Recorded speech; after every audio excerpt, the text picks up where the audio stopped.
જે કામમાં સતત અભ્યાસ કરીએ એમાં સફળતા મળે જ.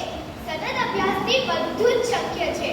આથી જ શ્રી કૃષ્ણ ભગવાને મનને વશ કરવાનો પહેલો ઉપાય સતત અભ્યાસ જ બતાવ્યો છે. હવે ભગવાન બીજો ઉપાય બતાવતા કહે છે, વૈરાગ્યેન ચ ગૃહ્યતે. વૈરાગ્ય એટલે કે સંયમ. જો આપણું જીવન સંયમી હોય તો ચોક્કસ મન પર વિજય મેળવી શકાય છે.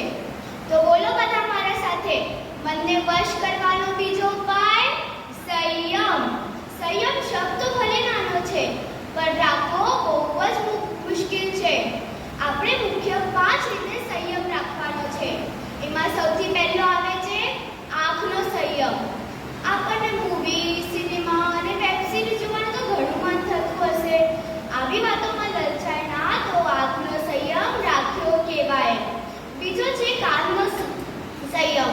અપશબ્દો, ગાળો કે ના બોલવાવાળી વાતો જો આપણે બોલીએ તો વાણીનો સંયમ તૂટી જાય છે. ત્યાર પછી છે કાનનો સંયમ. આપણને પિક્ચરના ગીતો સાંભળવાનું મન થાય છે, બીજાની અગુણ વાતો સાંભળવાનું મન થાય છે. આવી આપણા મનને ગમે તેમ ન કહીએ તો કાનનો સંયમ રાખ્યો કહેવાય.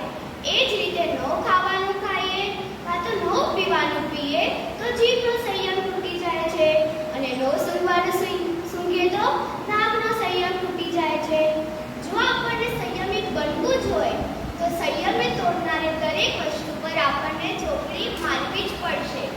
આપણને ક્યાં ક્યાં ચોકડી મારવાની છે એ હું બોલીશ. તમારે બોલવાનું છે ચોકડી મારો ચોકડી. બરાબર છે? તો બોલો, બહારની ખાણી પીણી પર ચોકડી મારો ચોકડી. મૂવી, સિનેમા, પિક્ચર પર ચોકડી મારો ચોકડી. ફિલ્મી ગાયન પર ચોકડી મારો ચોકડી. ગંદી ગાળો કે ભૂંડી વાતો પર ચોકડી મારો ચોકડી.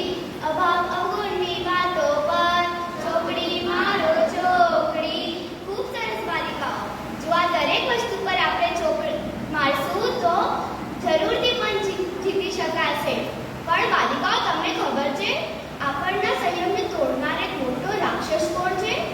આ એક એવો રાક્ષસ છે જે આપણા અંદર કુસંગતો એવો ભરે છે કે મન વશ થતું જ નથી. ચલો એક સંવાદ